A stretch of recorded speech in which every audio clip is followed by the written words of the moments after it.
Good morning students, मैं मनोज खंडेलवाल आपकी live classes YouTube channel पर। आज हम कक्षा 10 का टॉपिक लेकर के आए हैं। इससे पहले जो हमने कक्षा 10 की क्लास ली थी उसमें आपको क्रिया बताई थी और उन क्रियाओं में हमने कर्म के आधार पर क्रिया का पाठ पढ़ाया था। आज हम संरचना या रचना के आधार पर क्रियाओं का पाठ देखेंगे। रचना के आधार दोस्तों, इस रचना में हम आज देखेंगे प्रेरणार्थक क्रिया, संयुक्त क्रिया, सामान्य क्रिया,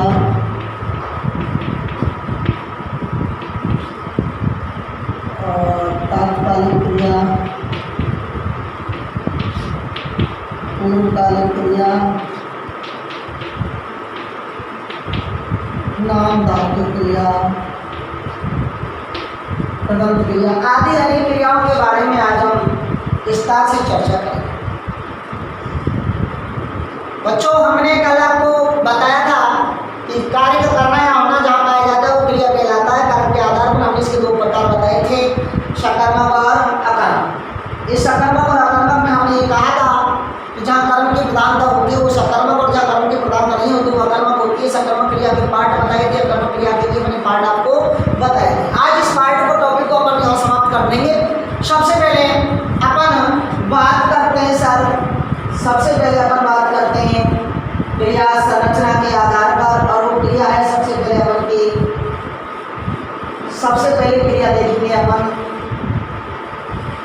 रचना के आधार पर। जो क्रिया देखेंगे वो देखेंगे सामान्य क्रिया।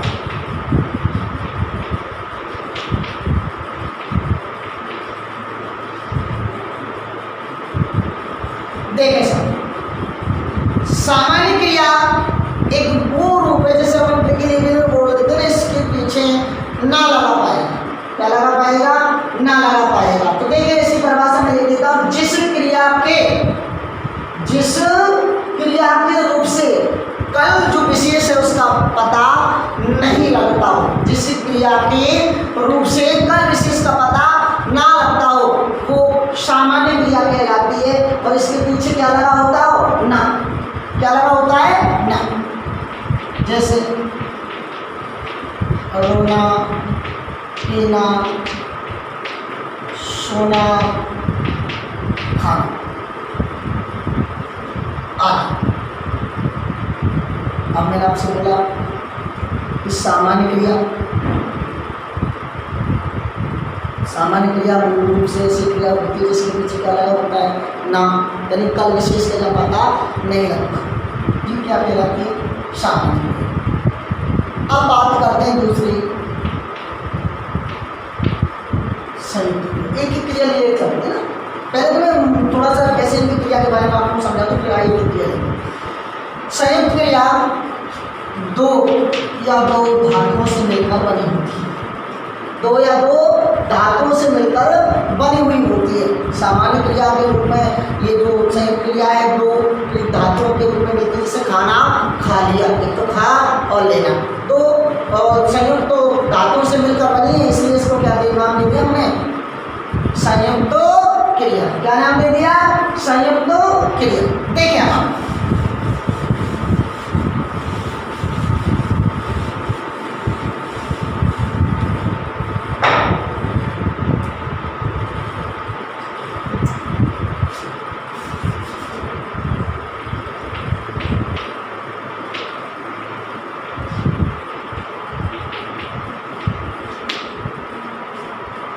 ये क्रिया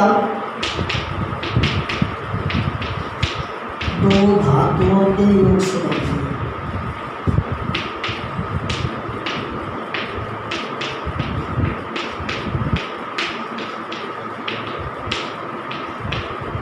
अर्थात जिसमें दो क्रियाओं दो धातुओं के योग से बनता है। जैसे मैं उदाहरण के लिए आपको ये बता दूं कि जैसे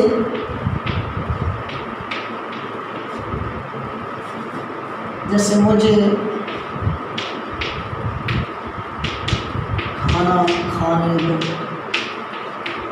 तो दो में ने खाना और देना दोनों क्रियाओं का रूप है। जैसे आया है वह चल फिर नहीं सकता।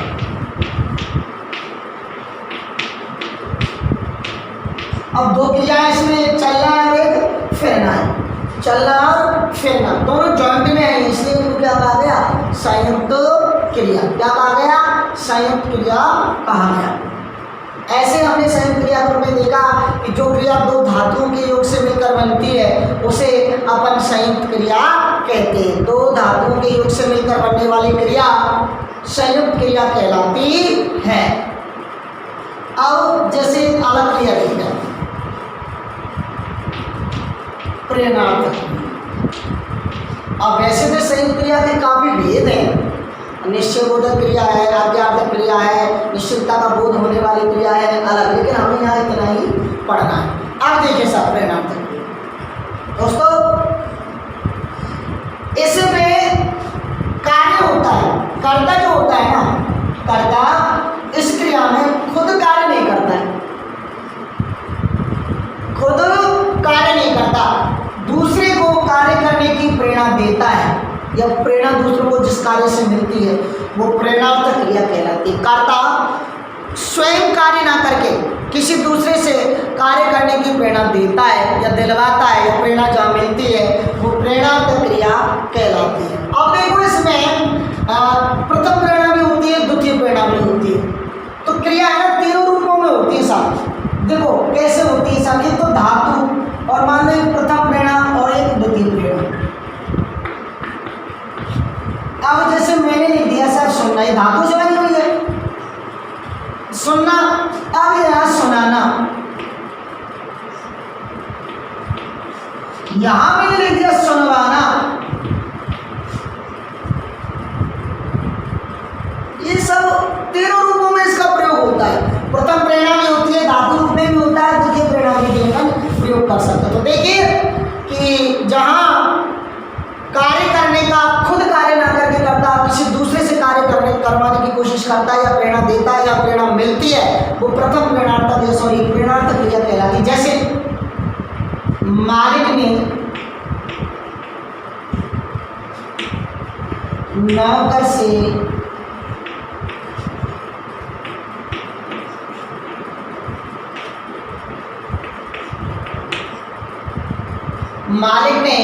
नौकर से कपड़े धुलवाए। अब देखो करता कौन? मालिक। किससे? नौकर से। क्या धुलवाए? कपड़े। कार्य खुद का था लेकिन यहाँ कार्य करने की प्रेरणा दूसरों को दिलवाई नौकर से।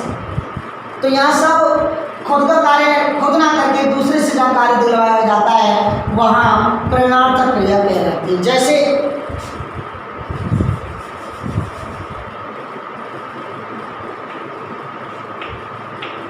राम ने नौकर से चाय बनवाई। अब राम ने नौकर से क्या बनवाई? चाय। किसके लिए? खुद के लिए। किसके लिए बनवाई? खुद के लिए। तो चाय किसके लिए बनवाई? उसने अपने लिए, लेकिन अपने लिए खुद ना बनवाकर किससे बनवाई? नौकर से। तो सेम मैंने वही कहा था, जहाँ कार्य स्वयं ना करके किसी दूसरे से किया जाए वहाँ प्रेरणार्थक क्रिया कहलाती है। प्रेरणार्थक क्रिया कहलाती है। अब देखिए एक उदाहरण और दे देते हैं।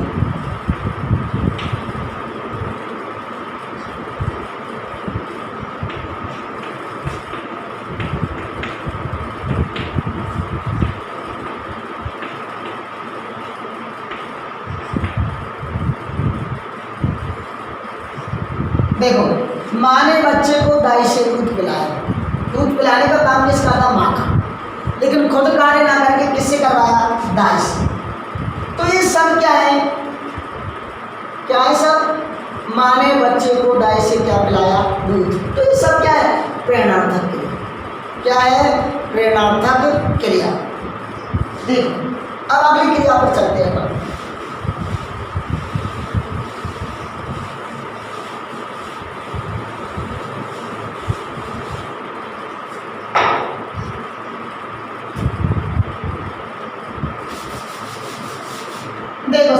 नाम धातु क्रिया।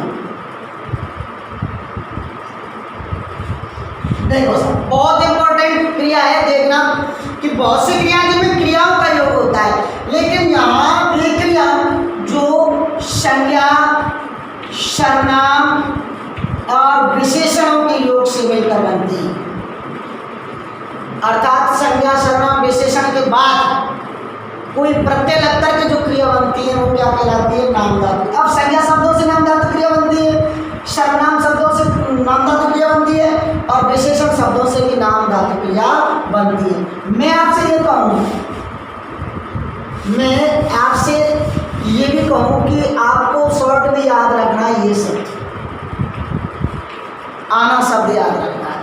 अर्थात जहाँ ये आना लग गया पीछे वो नाम धातु क्रिया होगी। जैसे देखिए संज्ञा में मैं ये कह देता हूँ सर्व, गर्म, ये सब संज्ञा है, आपका संज्ञा है। अब देखो आने लगा दिया शर्माना, गरमाना, शर्माना और गरमाना, तो यहाँ आना प्रत्यय लगा संज्ञा शब्दों से। अब आप कौन से सर्वनाम शब्दों से? जैसे मैं कौन, जैसे अपना, अपनाना, आना लग गया नहीं लगा?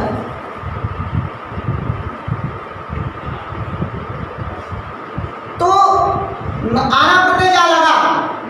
वहां कौन सा है? सर्वनाम। अब देखो जैसे तोतला है, तोतलाना, तो इसका तोतलाना, हकला, हकलाना।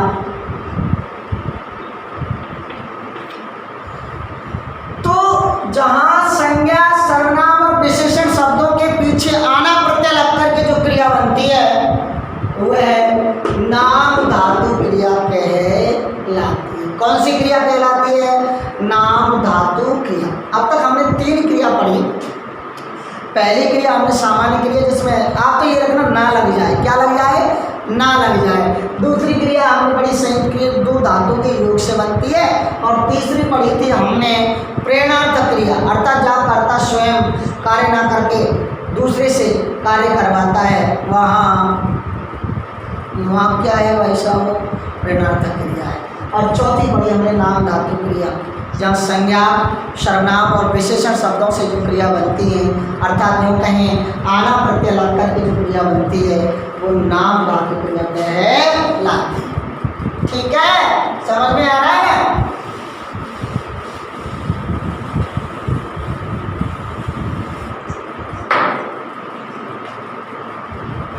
आगे देखिए, हमने अब लिखा है साहब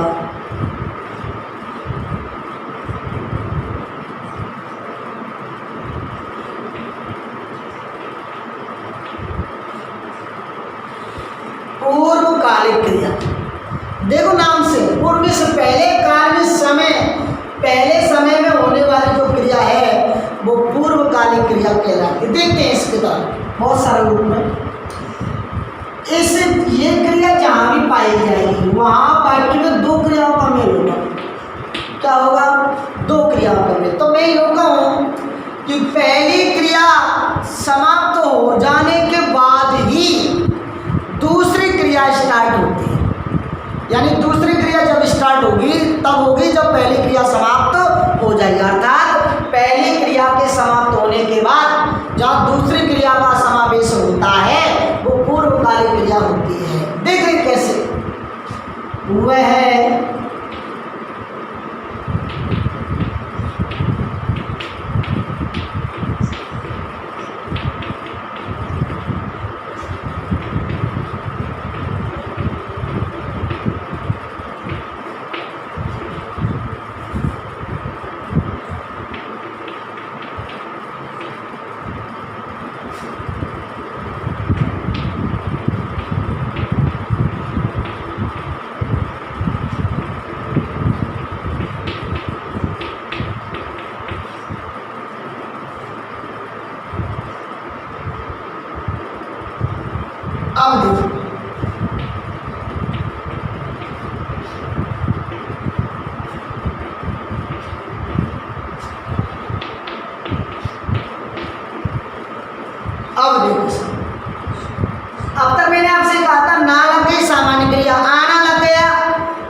है वो पूर्वकालिक क्रिया। बहुत सरल रूप में समझाने की कोशिश कर रहा हूँ मैं अपने।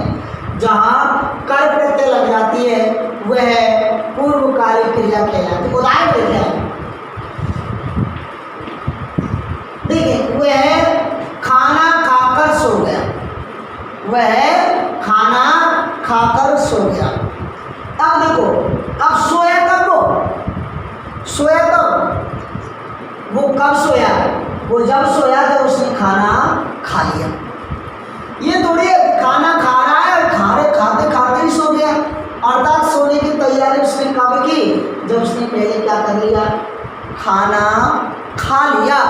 अर्थात खाना खा चुका है, वो खाना खा चुकने के बाद अब वो क्या कर रहा है, सो रहा है। तो सो कब रहा है, जब ये क्रिया खत्म हो चुकी है।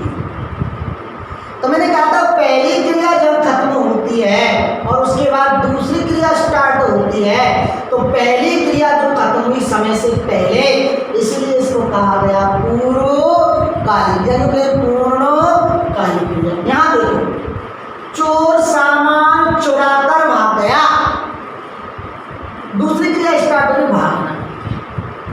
कब भागा वो, जब उसने चोर ने सामान चुरा लिया। ये थोड़ी है चोर सामान चुरा रहा है और भाग रहा है, नहीं जी, पहले उसने अपना सामान जो है चुरा लिया है, चुरा लिया ना, अपना काम कर लिया ना, कंप्लीट है ना वो अपना काम करने के बाद, अब वो भाग रहा है, अब वो भाग रहा है। तो चोर जो है सामान चुरा करके भाग गया। कब भागा, जब उसने अपना काम कर लिया। तो पहली क्रिया स्टार्ट कब हुई, दूसरी क्रिया स्टार्ट जब पहली क्रिया समाप्त तो हो गई। तो यहाँ कौन सी क्रिया है, चुराना, पूर्वकालिक क्रिया।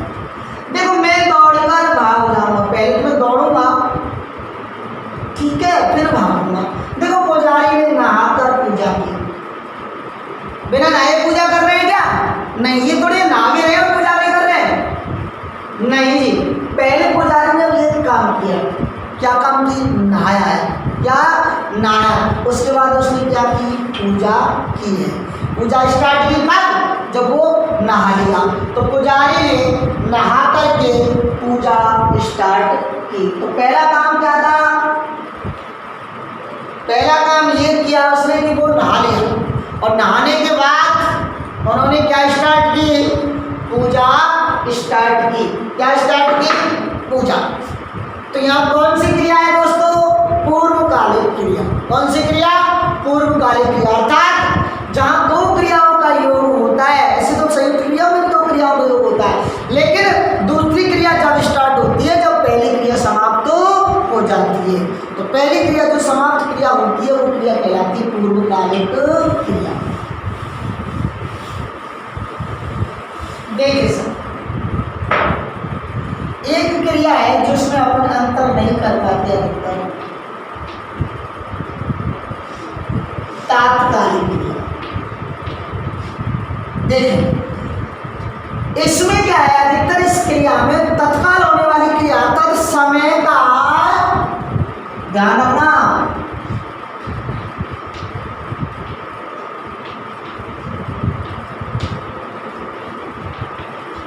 समय का अंतराल नहीं होता, समय का क्या नहीं होता, अंतराल नहीं होता।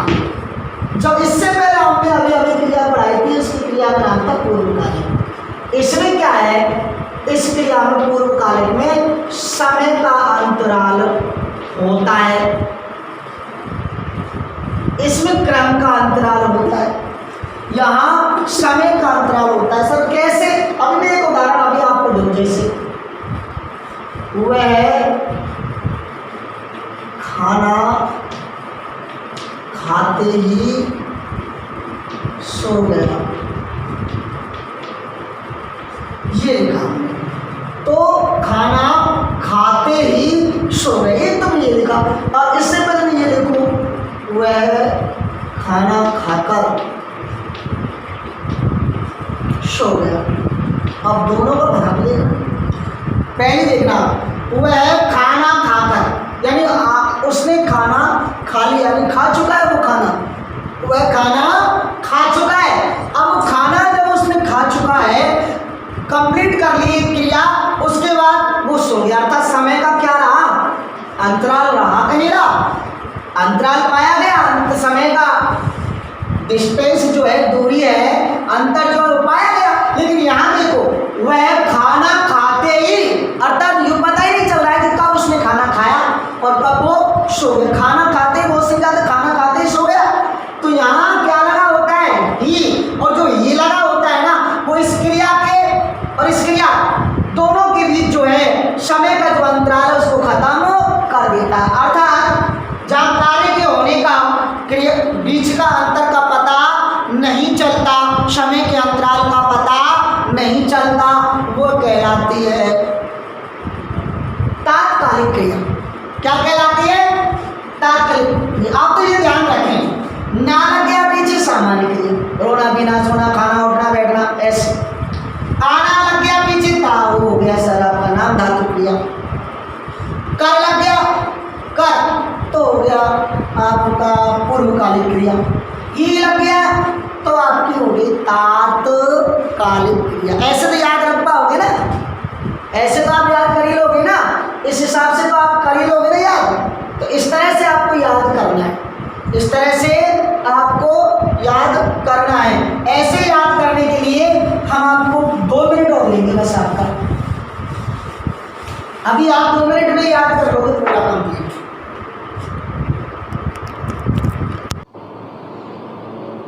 देखते हैं शुरू से, कर्म के आधार पर हमने बनाए थे सकर्मक और अकर्मक। ध्यान से सुन लेना दोबारा से। समिस सहित कर्म के सहित, एमिस रहित कर्म से रहित। सकर्मक क्रिया के हमने 2 पार्ट बताए थे, पूर्ण सकर्मक क्रिया, अपूर्ण सकर्मक क्रिया। अकर्मक क्रिया के 2 पार्ट बताए थे, पूर्ण अकर्मक क्रिया, अपूर्ण अकर्मक क्रिया।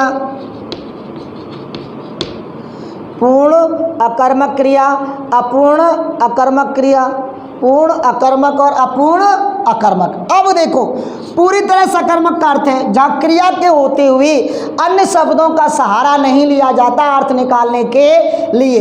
अपूर्ण सकर्मक में कर्म के होते हुए भी जहाँ अर्थ निकालने के लिए अन्य शब्दों की सहायता की आवश्यकता पड़ती है, वो अन्य शब्द क्या कहलाता है बच्चों, पूरक शब्द। क्या कहलाता है, पूरक शब्द। पूर्ण सकर्मक क्रिया के भी हमने 2 पार्ट आपको बताए थे, एक कर्मक पूर्ण सकर्मक क्रिया और द्विकर्मक पूर्ण सकर्मक क्रिया। मैंने आपसे कहा था जहाँ क्रिया का फल कर्ता के अलावा एक कर्म पर बढ़े तो वो एक कर्मक, और 2 कर्मों पर बढ़े तो 2 कर्मक। जैसे मैं कहूँ राम पुस्तक पढ़ता है तो 1 कर्मक है, माँ ने बच्चे को दूध पिलाया तो 2 कर्मक है का नहीं। पूर्ण अकर्मक क्रिया और अपूर्ण अकर्मक क्रिया, यहाँ वही बात है कि जहाँ वाक्य में अर्थ निकालने के लिए अन्य शब्दों का सहारा लेना पड़ता है वो क्या कहलाई, अपूर्ण अकर्मक। अब मैं यहाँ फिर लेकर आ रहा हूँ आपको दोबारा से। मैंने आपसे कहा था कर क्रिया पर किससे प्रश्न करेंगे क्या, मैं दोबारा से इस टॉपिक को न्यू स्टार्ट किया क्योंकि कोर्स में हमारे में ये है, इसलिए हमें ज़्यादा फोकस इस पर रखना है। क्या से प्रश्न करने पर यदि कुछ उत्तर मिल रहा है, यस हो रहा है, तो क्रिया होती है ट्रांजिटिव सकर्मक क्रिया।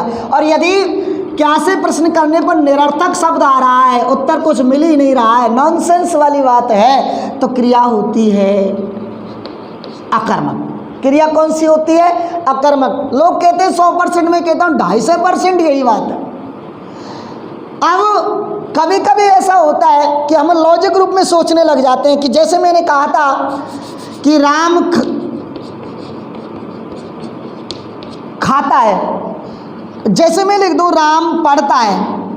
अब मैं सर क्या से प्रश्न करो, क्या पढ़ता है, तो अपन ग्रामीण लेवल में बोल दे क्या पढ़ता है, भाई राम पढ़ता है, उत्तर तो आ रहा है। क्या खाता है, सब राम खाता है, उत्तर तो आ रहा है।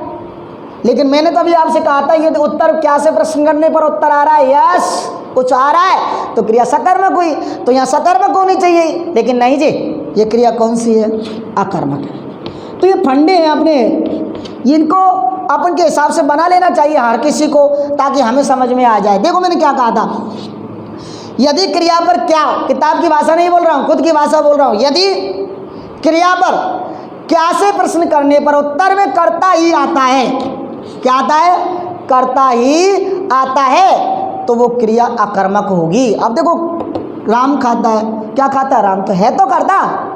और दूसरा मैंने आपको बताया था कि जहाँ वाक्य का पूरा कन्फ्यूजन, कल भी बताया था, कन्फ्यूजन देने के लिए ऐसे शब्द यूज करता है। मैं आपको फंडा बता रहा हूँ, जहाँ वाक्य का पूरा लोड कर्ता पर पड़ता है, पूरा जोर कर्ता पर पड़ता है। मैंने उदाहरण में आपको दिया था, जैसे कुत्ता दौड़ता है, लेकिन वो आपसे कहेगा कुत्ता सड़क पर दौड़ता है।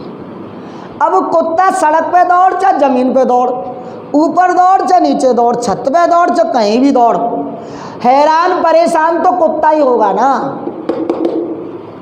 चिड़िया उड़ रही है और मैं कहूँ चिड़िया आसमान में उड़ रही है, तो चिड़िया कहीं भी तो उड़ रही है, तो वहाँ कौन सी क्रिया है, आकर्मक। दोस्तों मैंने पूरी तरह से आपको समझाने की कोशिश की। आशा है आपको मेरी ये क्लास पसंद आई होगी। लाइक एंड शेयर करें ज़्यादा से ज़्यादा, और आगे आने वाली क्लासों में भी आपको और भी कुछ ज़्यादा अच्छा देखने को मिलेगा। तब तक आप घर पर रह करके बहुत अच्छे तरीके से अपनी पढ़ाई में लगे रहें। धन्यवाद।